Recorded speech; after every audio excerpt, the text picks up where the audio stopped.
Hey there, and welcome to this explainer. Go ahead and get comfortable, take a nice deep breath, and just settle in.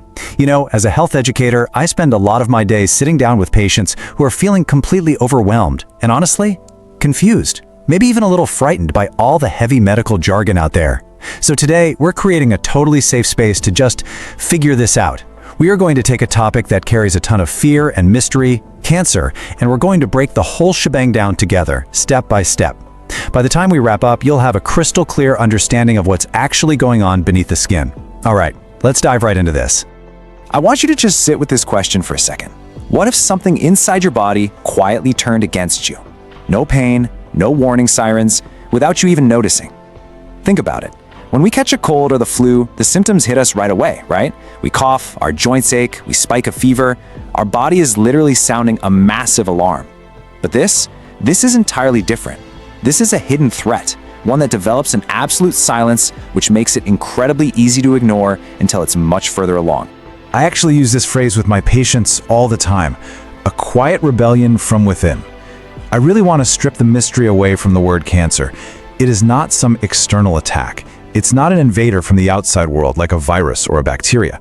It's simply your own cells, a completely natural part of you, experiencing an internal shift and, well, deciding to stop following the rules. And honestly, when we look at it that way, it stops being this terrifying monster in the dark and starts looking a lot more like a biological process that we can understand and ultimately intercept.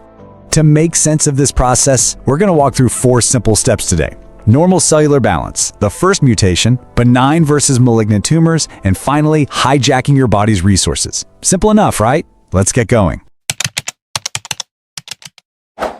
1 trillion. Let that number sink in for a second. Right now, exactly as you sit there listening to my voice, your body is actively managing trillions of cells. Every single day, millions of them are quietly dying off, and millions more are dividing and replacing themselves in this beautiful process called cell division. It's how your body heals a paper cut, how it grows your hair, and how it keeps your internal organs perfectly healthy. It is, frankly, one of the most miraculous and highly controlled systems in all of nature. It's absolutely crucial. Think of your body as a massive, bustling city with a highly organized traffic system. The cells are the cars, and your DNA, that tiny instruction manual inside every single cell, well, that acts as the traffic lights. Your DNA flashes a green light telling a cell to go and grow or divide. And then, and this is the important part, it flashes a red light telling the cell to stop. There are even little checkpoints built in to make sure everything is moving safely.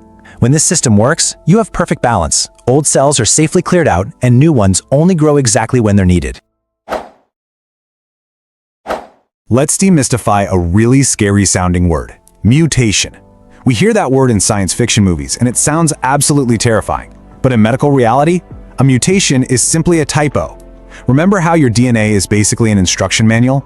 Imagine you're typing out a long document. Actually, scratch that. Imagine you're typing out the most important instructions of your life, and you accidentally hit the wrong key. That's a typo.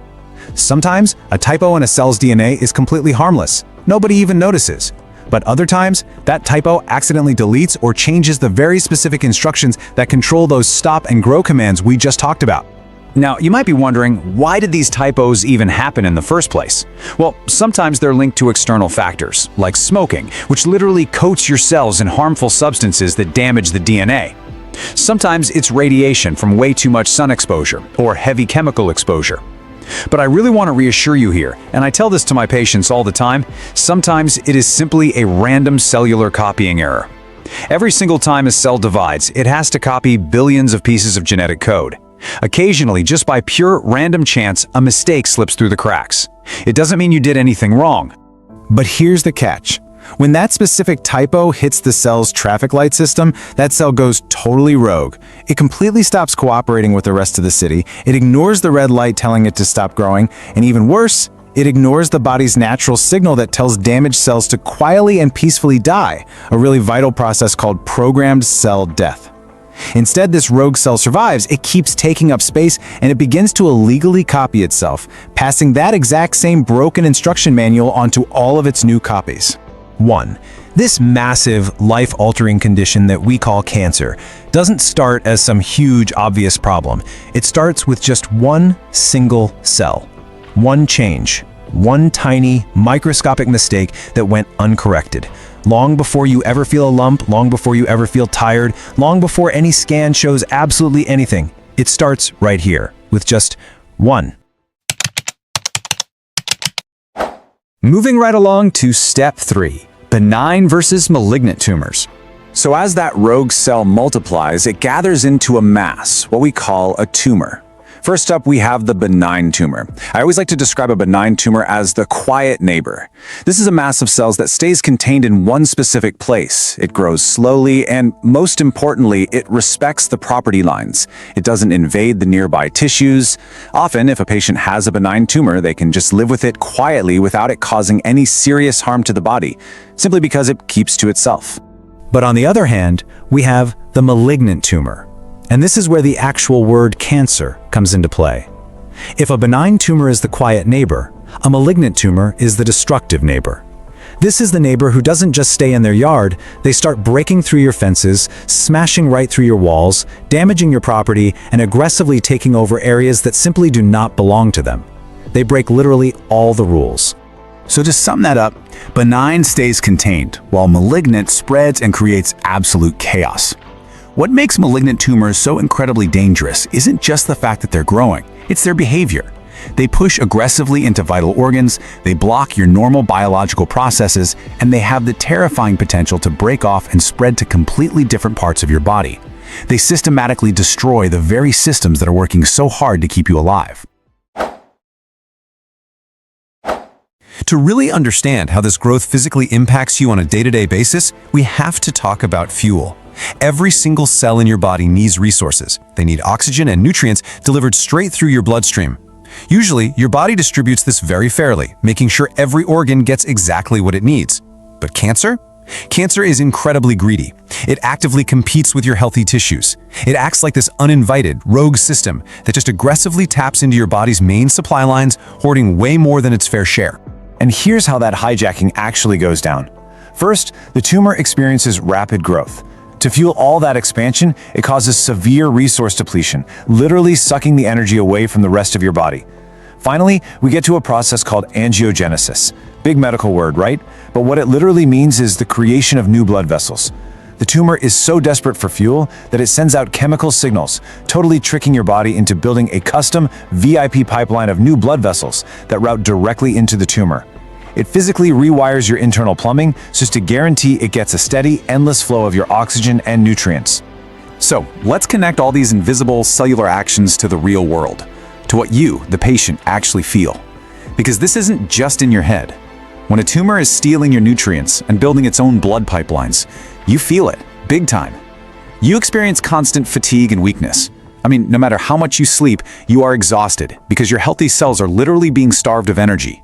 You might experience unexplained weight loss because your body is just burning through energy at a massive rate while the cancer consumes the fuel. It leads to a very real, very physical breakdown of your strength. If you're feeling that bone-deep exhaustion, it is incredibly valid. It's the direct result of this internal theft.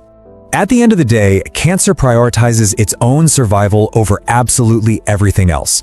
It is not just some lump sitting there doing nothing. It is an active, ongoing, systemic disruption of your entire bodily balance. And this right here is exactly why a person often feels deeply unwell, weak, and tired long before a doctor ever makes an official diagnosis. The delicate balance of that beautiful trillion-cell city has been completely upended.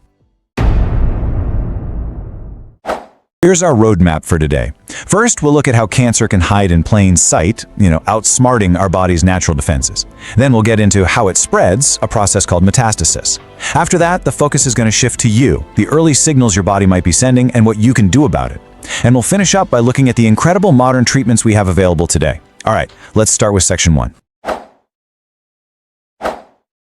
Inside you, right this very second, there's an amazing security force on patrol.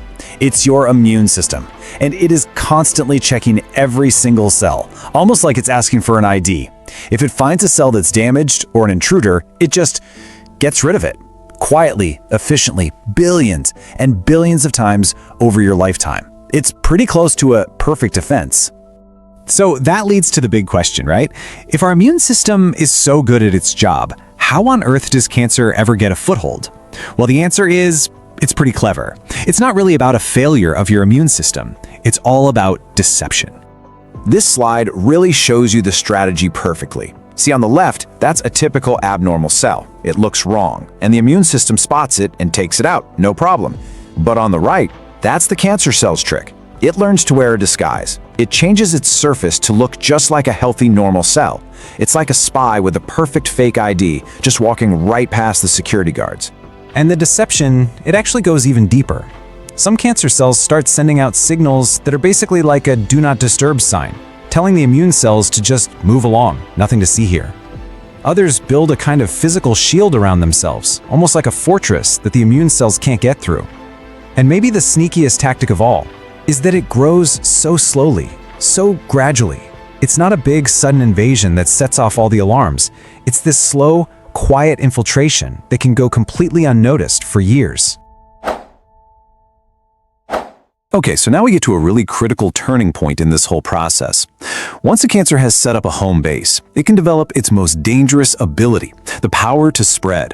This is called metastasis, and it's what turns a local, more manageable problem into a much more serious threat to the whole body. So what exactly is metastasis? Well, it's when cells from that first original tumor manage to break away. Then they get into the body's two major highways, the bloodstream or the lymphatic system, which is kind of like the body's drainage network. If they survive that journey, they can find a new place to land and start a brand new secondary tumor. And that's the moment the disease becomes a lot more challenging to treat. It's really a three-step invasion. First, you've got the breakaway, where cancer cells cut their ties with the main tumor. Second is the travel, and it's a dangerous trip. They jump into the bloodstream or lymphatic channels. Now, a lot of them actually die on this journey, but it only takes one to survive. And finally, colonization. A survivor cell finds a good spot, like a new organ, latches on, and starts to multiply all over again, starting a new outpost of the disease. So, where do these rogue cells usually end up? Well, most often they land in places like the lungs, the liver, the bones, and the brain. You can think of these organs as being like major ports. They've got a ton of traffic and all the resources a cancer cell could want. Their rich blood supply is constantly delivering oxygen and nutrients, everything a new colony needs to set up shop and really start to grow. We've talked a lot about what the cancer cell does. So now, let's talk about you. Because long before a doctor might find something, your body is often trying to send you signals that something is wrong. The real key is learning how to listen for those early signals, those subtle warnings that are just so easy to ignore. Just think about unexplained changes. Losing weight when you're not even trying? Well, that can happen when cancer cells are burning up a huge amount of energy. Or what about a deep, persistent fatigue that sleep just doesn't seem to fix? That can be a sign your body is fighting a hidden battle. And then, of course, you've got the more classic signs, a new lump that wasn't there before, or persistent pain, or digestive problems that just won't go away. These are your body's potential warning flares. Now, let me be really clear about something. Any one of these symptoms on its own almost never means cancer. I mean, there are dozens of other less serious causes. The goal here is not to make you worry. The goal is to replace that fear with awareness. It's all about knowing your body's normal, so you can recognize when something is consistently, well, not normal. This brings us to what I think is the most empowering part of our whole discussion. Knowing this stuff is important, absolutely, but it's taking action that really changes outcomes. So let's talk about building your proactive defense, the actual steps you can take to fight back, starting right now. So let's get practical. What can you actually do to stack the odds in your favor? The answer is a lot. You are not just a passive bystander when it comes to your own health. The choices you make every single day have a profound, and I mean a measurable, impact. The foundation of prevention is really built on your daily habits. What you eat really matters. A diet full of whole foods gives your body the tools it needs to fight off cellular damage. And what you don't do is just as important. Avoiding tobacco is the single biggest gift you can give your long-term health. And moving your body regularly, that's not just for your muscles. It cuts down on inflammation and helps keep your immune system strong. Every one of these choices helps create an internal environment where cancer is just less likely to thrive. But prevention, that's only half the story. Early detection is your other superpower. This just means going to your regular checkups and following the recommended screening schedules for your age and risk factors. And the whole point of screening is to find a problem before you can feel it. You don't want to make the mistake of waiting for symptoms. That's kind of like waiting for the smoke alarm to go off after you can already see the flames. Catching things early opens the door to much simpler and much more effective treatments. So, finally, what happens if cancer is detected? Well, this is where modern medicine really gets to shine. Today, our arsenal of treatments is more powerful and more precise than it's ever been. The goal is always the same: go after the cancer while protecting the rest of your body as much as we possibly can. So here are the 4 main pillars of treatment. Surgery, that's the oldest and most direct approach. We physically take the tumor out. Chemotherapy is a body-wide attack. It uses powerful drugs that hunt down and kill any cells that are dividing rapidly. Radiation is a much more targeted approach, using precise beams of energy to destroy cancer cells' DNA right where they are. And the newest frontier? Immunotherapy is just revolutionary. It doesn't even attack the cancer directly. Instead, it basically takes the handcuffs off your own immune system, letting it finally see and destroy the very enemy it was tricked into ignoring. And here's what's so crucial to understand. There is no one-size-fits-all approach anymore. Treatment is becoming deeply personalized, often tailored to the specific genetic makeup of a person's tumor. The pace of discovery is just breathtaking, and it's leading to treatments that are more targeted, more effective, and a lot gentler on the body than what we had even 5 or 10 years ago. This is truly an era of science-driven hope. So as we wrap this up, it really all comes down to this one powerful idea. Small actions taken early can lead to better outcomes later. That is true for prevention, it's true for detection, and it's true for treatment. Cancer often starts silently, but your awareness doesn't have to be. Your health is a daily practice. By staying informed, by staying aware of your own body, and by having the courage to take action when something just feels off, you are taking control. Thank you so much for taking the time to understand this today. Be well and take care.